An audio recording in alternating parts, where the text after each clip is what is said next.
Kia ora ana, this is Pacific Waves from RNZ Pacific. I'm Susana Swiswuki. Coming up, my advice is seek the help that you need. Mental health is a very real illness. A Samoan family seeks answers into their son's death. Also, a former colonel in Bougainville is confident he can lead. And this is a really good time and opportunity to put a line in the sand and say, we have now recovered. Visitors to the Cook Islands place a strain on the environment. The parents of Caleb Moifa'awo are hoping the inquest into his death will bring changes into how individuals with mental disorders are treated while on remand. Caleb Moifa'awo died on 5th of April 2022 from a cardiac arrest shortly after he was pepper sprayed by an officer at the Mount Eden Corrections facility. The first phase of the inquest was held in mid-July with a focus on the Department of Corrections training and procedures. I spoke with Justine Lawese and Fereti Moifa'awo.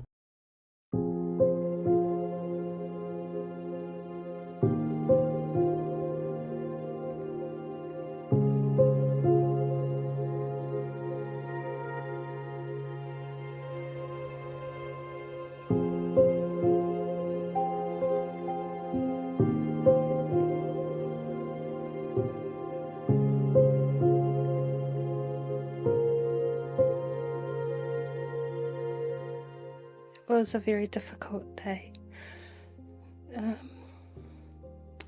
We were out shopping, myself and my girls, my daughters, and my eldest daughter came home first, and we were still out shopping. She told me, "Mum, you need to come home."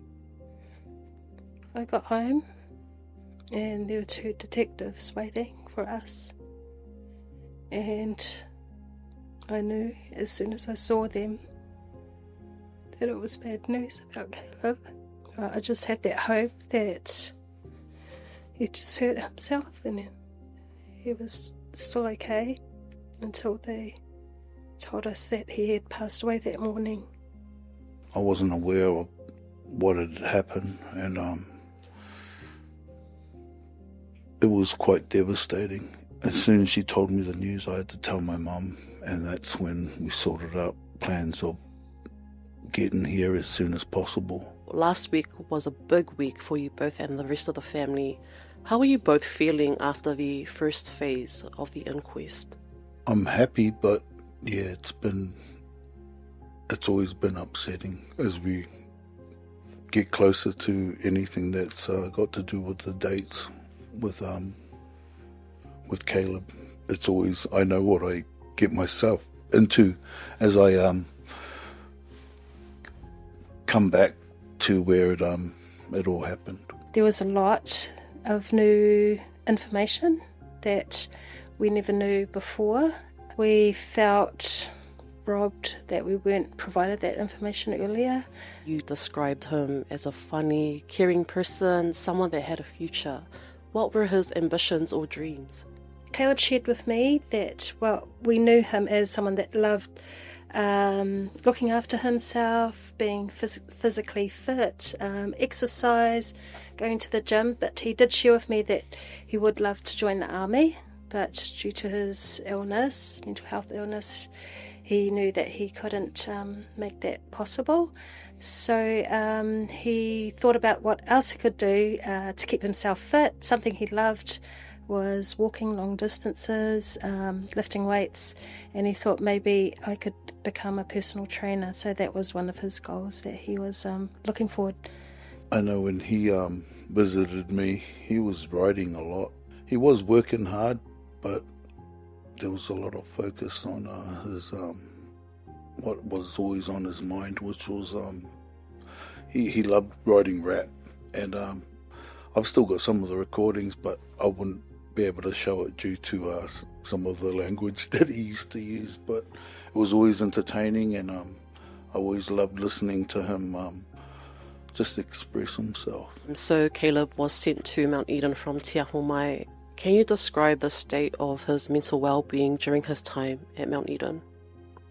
I know that on the occasions that we spoke to him, that he wasn't well, especially I spoke to him a few days before he passed, and he actually just came out of isolation, I guess you could call it, because he had COVID.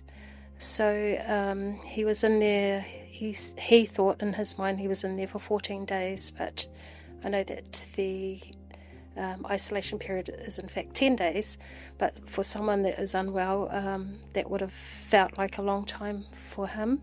When I spoke to him, he sounded paranoid, he was scared, he really wanted to come home. He was saying things that didn't make sense. He was talking about random things that he normally doesn't talk about. A lot of them are signs that we know that he is becoming unwell, or he is in fact going downhill quite rapidly. From what I know and my understanding, he was asked to take his medication that was prescribed for him regularly, but my understanding is on several occasions he declined his meds. Why, in my opinion, and from what I know speaking to Caleb, is because he felt so paranoid. The medication often made his mind cloudy, and given the fact that he was in that in remand, I know that he probably thought that not taking the meds would keep his mind clear and maybe give him the awareness that he needed. I'm feeling confident in the fact that we have a very good coroner. She's been amazing. We have wonderful representation. Kids like Caleb that have come out, and they need all the support they need from their families and their whānau. So I think instead of like keeping it quiet but they just need to be more aware that there's help out there. In our culture, we're raised to be strong, to pray, to hold it together privately as a family. But my advice is seek the help that you need. Mental health is a very real illness. It's just something you can't see.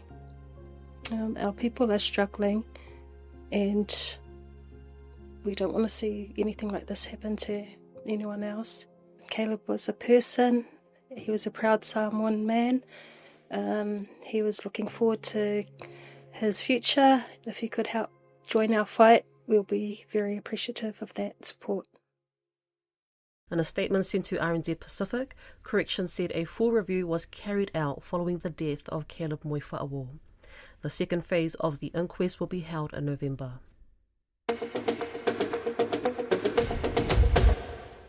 RNZ Pacific has been speaking with the candidates lining up to become president of Bougainville when the autonomous region of Papua New Guinea holds its election on 4th September 2025. Including the incumbent Ishmael Turawama, there are 7 candidates, substantially down from the 25 lining up in 2020. One candidate, Thomas Rivett, who's been an army colonel and was once the chief secretary in Bougainville, spoke with Don Wiseman during a break from the 8-week-long election campaign. You ran last time. You finished down the track, didn't you? What makes you think this time can be different? I'm not thinking like that. It's anybody's game as far as we are concerned here. But I'm with New Bougainville Party, and I'm running with 2 other running mates with me. They are senior people to me, so maybe I'm the underdog in the team. One is Joseph Lera, former lecturer at the university, and the other one is Nick Peniai. We are running together on a New Bougainville Party ticket. That's how the preferences would divide up between the 3 of you. Well, the way I see it is these 2 guys are much more senior than me, and probably it might end up with one of them. Maybe it could end up with me, but I'm not so sure about myself, but I'm running with these 2. Why should one of the 3 of you win? Well, one of us, Nick, is right out from the history of the crisis. He's been there through thick and thin. And Joe Lera was the lecturer at university. I was one of his students at one stage. And I guess I'm the younger one going with these three, so we see how it plays out. But why should one of you three become president of Bougainville? What's special about you? Well, the other two of my colleagues seem to have a lot in their background history, and I seem to be shallow in my history. Basically, I came from the military, and I'm trying to be part of them. What would the NBP do differently in Bougainville from what has been done over the last 5 years? Well, New Bougainville Party, we believe that we can make a difference because for the last 5 years, nothing has really happened here. And maybe 5 years ago, and maybe you go back 10 years, nothing has really happened for us. So I see this an opportunity just to be part of the development of New Bougainville in a new way. And we hope that we can be the government in waiting. And once we take over the reins, we will progress Bougainville to some, at least to some states. Yes, but how would you do that? We think that we can redirect the vessel from here and seek a new path. I mean, it's all very well to speak in those sorts of vague terms, but what are you going to do? What specifically will you do to do things differently? Well, personally, I'm not in for the mine thing. I'm in for agriculture and fisheries, and I want to exploit fisheries and agriculture. That's my intention of trying to get in here. I'm from an island. I'm not interested in mining, and that's why I'm interested in agriculture and fisheries. Yes, well, just last week, the Chief Secretary talked about 20 exploration licences for mining on Bougainville have been lodged. So it certainly looks like there's going to be a hell of a lot of mining happening on Bougainville. Probably not. It depends on what government is in place. And we've learned a very good lesson from Panguna. I've just been to Panguna and came back. It's really a so-I. So we are thinking of diverting our attention to agriculture and fisheries only. That's our government in waiting. We don't know what the Chief Secretary told you. We have a lot of mines in Bougainville, but we've learned a good lesson from the Panguna story, the history of Panguna. And our intention as a government, we don't want to get back to that kind of crisis. And a lot of people on Bougainville, they support us as well. You've spent quite a few weeks out there campaigning. And what have people been telling you? Well, so far, mining is not being mentioned in our campaign so far. But in South Bougainville, they're trying to go for agriculture, which is cocoa, really. And in the islands, they want to go for fisheries sector. It's a renewable resource where we can continue to make money without losing anything. When we get to mining, it's quite risky. There's a lot of risks attached to mining, and we have learned a good lesson from Panguna itself. So we weigh the consequences of getting into mining and fisheries and agriculture, and I think we can do better with fisheries and agriculture. So that's where this party is heading, and we don't know about the others. All right, so 7 candidates for president, 3 of them from your party. How confident are you that one of you is going to become the new president? I am very, very confident the way we are campaigning so far. My 2 senior colleagues, they have a lot behind them. Rarotonga is as popular as it's ever been for tourists, but with more people comes more strain on the environment and infrastructure. As the Cook Islands celebrates 60 years, the nation is looking at how the backbone of its economy can move beyond just economic benefits. Caleb Fotheringham reports.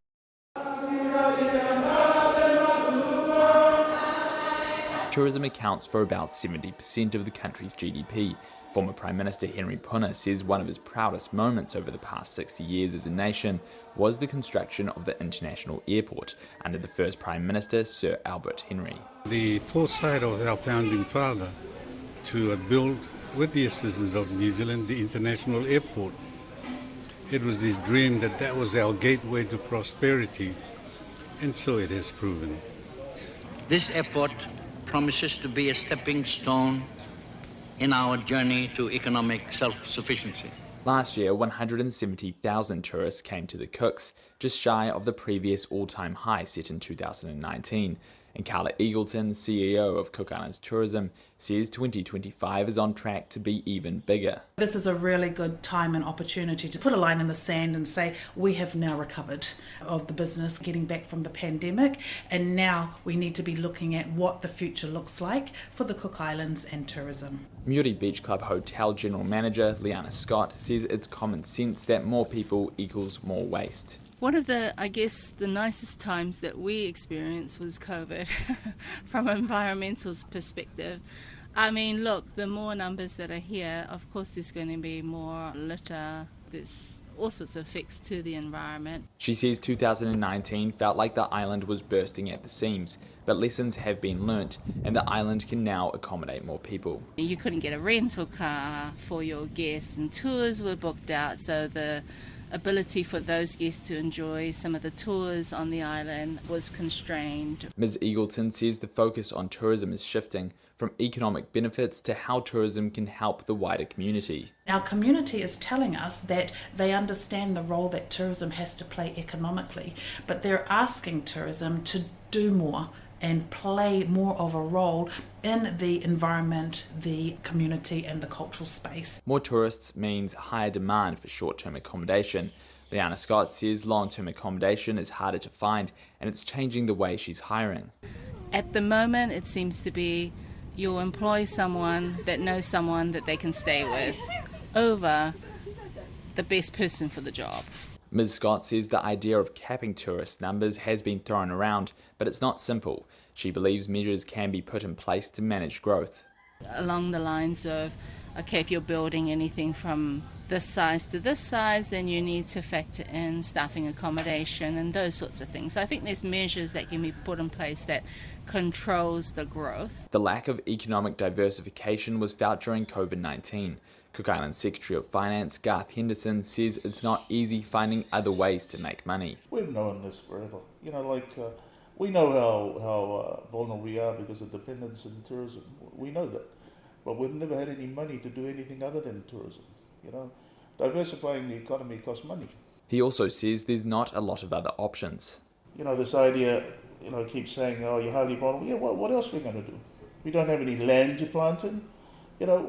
We are a SIDS, small island developing state, isolated from markets, end of the supply chain, distance between islands, small labour forces, hardly any land to deal with.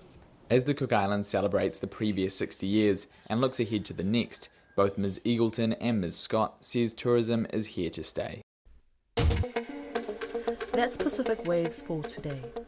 For all episodes, head over to rnz.co.nz/Pacific. We're also on Spotify, Apple and iHeartRadio. For myself and the RNZ Pacific team, tō whā sui fua.